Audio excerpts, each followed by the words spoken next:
What's going on, guys? It's Leroy Rollins here, back at you with another video. So in today's video, I thought I'd go over what my training has been like in the off season. So as I mentioned in the video I posted the other day, I've been in off season since August was my last show, and my next one is starting prep in January. So I've got a couple more weeks left, but then the prep starts. But for the last little while, this is the program I've been following. So a couple things to note: I've been following a 5-day split. So what this means is the workouts aren't, Monday's this, Tuesday's this, Wednesday's this, etc. It doesn't follow that. It goes, these are the workouts for the first 4 days, the 5th day is a rest, and then it repeats itself. So, this past week Monday was back, but that might not be the case next Monday. It'll rotate through. So I'm actually going to be doing back again on, I guess it would be Saturday. Saturday we'll be back again. So day 1 right here is back and calves.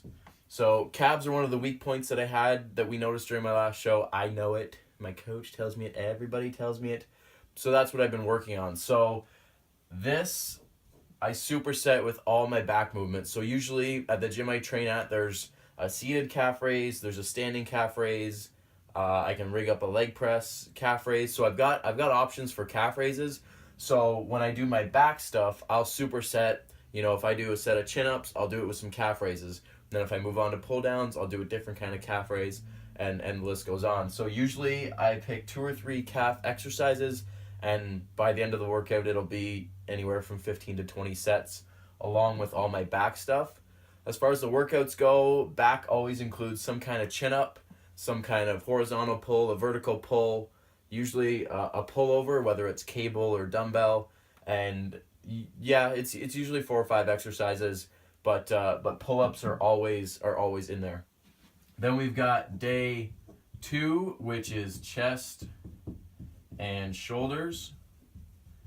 So another weak point that we figured at my last show was kind of the lateral head of the delt, so that big frame up top. I don't have a wide skeletal frame, so if we can pack on as much muscle out here as possible, then that's going to help as far as competing goes.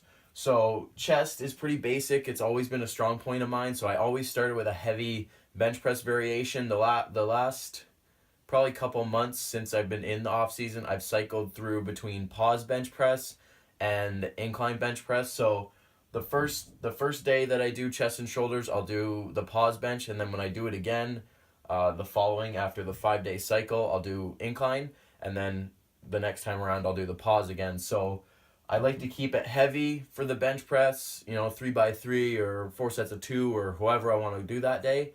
And then I follow it up with usually a fly movement, whether it's cable or dumbbell, whatever, and maybe a third chest exercise if I'm feeling it. But chest has always been a strong point, so I don't focus on it as much as I did when I was first training.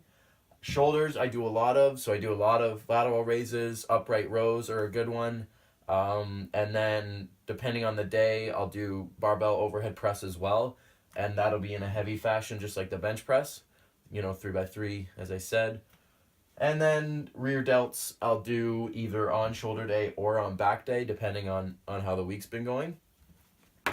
My marker. Day 3 is legs. Okay, so legs, again, it usually starts with, well, let me backtrack. Since I've been dealing with knee stuff, I haven't been doing heavy squats, but I've been doing a lot of volume in other stuff. So leg curls, leg extensions, a lot of glute stuff to get everything working properly and to protect my knee.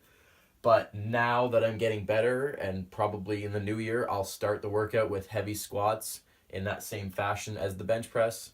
Heavy 3x3 or 4x2. And then I'll do calves. I'll put that down as well.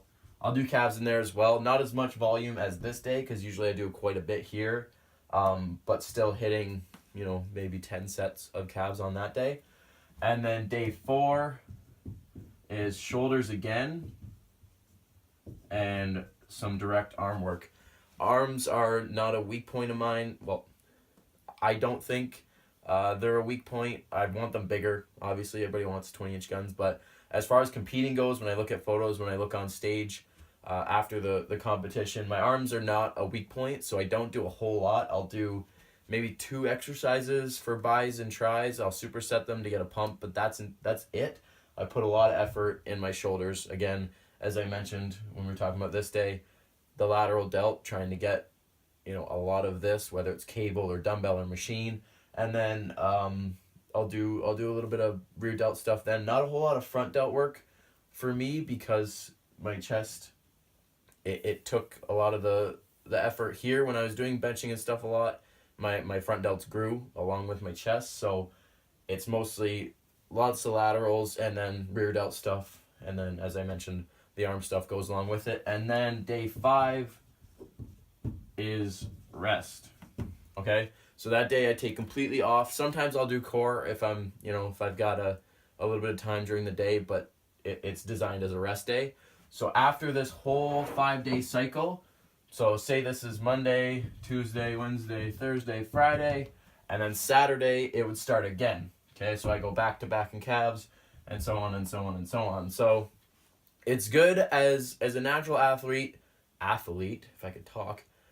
It seems to show that more frequency is better. So doing, you know, smashing chest on Monday like most people do, and then not doing it again till the following back to Monday, you know, you hit it, you've recovered probably by, you know, Wednesday or Thursday, and then you're not hitting it again. So as a natural athlete, a lot of evidence is showing now that hitting the body parts more frequently has shown to be beneficial.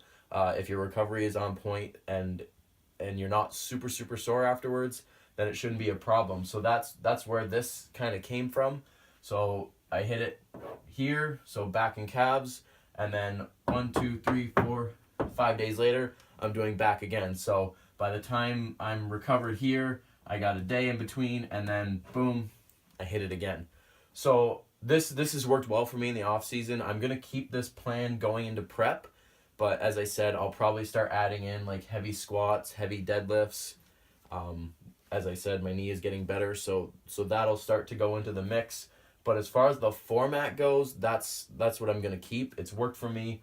I don't get super sore from it. When I do, by the time I've got to train that body part again, I'm recovered. I don't find that, you know, doing shoulders here and here takes away from it because it's not a big muscle group, so I'm not super fatigued. Versus if I trained, you know, back right here and then 2 days later I'm trying to do back again, I'm still sore for a couple days. So the style of it works, right? Same with legs. I don't do legs, you know, 2 days later. I've got 4 or 5 days in between. This is what's worked for me. If you're natural, if you're looking for something different, you know, give this program a shot for a few months. Let me know what you think. Put it in the comments below. I'd love to hear if you guys run something similar or if there's any changes. You know, you might know more than I do as far as what would work better for assessing my weak points. Please comment below. Thanks for watching, guys. I hope you guys learned something today. Be sure to like, comment, share, and subscribe. Stay tuned. More content is rolling. As I said, I am taking this a lot more seriously this time around. So I will see you guys in the next video.